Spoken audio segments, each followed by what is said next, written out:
Most of us end our days exactly like this, sleeping inches away from an active, face-up smartphone. We leave our notifications on, keeping a direct, open channel between our private bedrooms and the rest of the world. The short story, The Last Scene That Wasn't Me, explores a concept called spatial inversion. It's a structural narrative trick where the safety of a physical locked bedroom is systematically stripped away, eventually forcing the protagonist entirely out of their own reality and into the reflected space of a mirror. The sequence starts with an unprovoked awakening. The protagonist opens their eyes at 3:11 a.m. There's no sound and no dream. The only light in the room is the bright screen of their phone.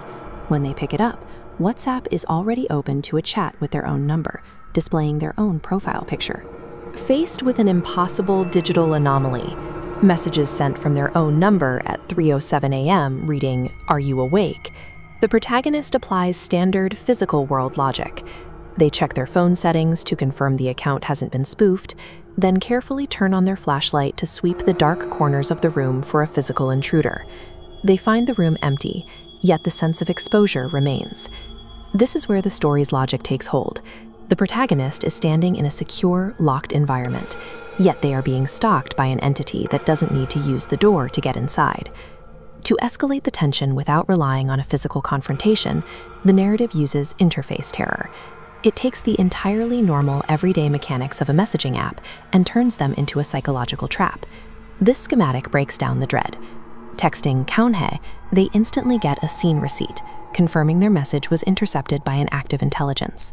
Then comes the artificial delay. The typing indicator pulses, demanding full attention. The interface effectively paralyzes them. The response they finally receive shatters the power dynamic. The entity tells them, "You woke up late," and then adds, "I was already awake." In 6 words, the entity reveals that it hasn't just been watching the phone, it has been watching the person. The entity then moves the threat out of the digital realm, texting, "I'm in your room." This single message forces the protagonist's attention away from the glowing screen and back out into the dark physical space around them. These standard interface features act as a physical tether. By turning the phone into a countdown timer for a hostile response, the story ensures the protagonist is unable to look away, let alone put the device down. As the protagonist frantically searches the room again, the phone vibrates one last time. The message reads, "Wrong direction." That text violently pivots their gaze away from the empty corners and toward the room's mirror. At this moment, the laws of the physical room break. The protagonist is so terrified they drop their actual phone. Their hands are empty. But in the mirror, the reflection stops copying them. It stands perfectly still, continuing to hold the glowing device while watching them.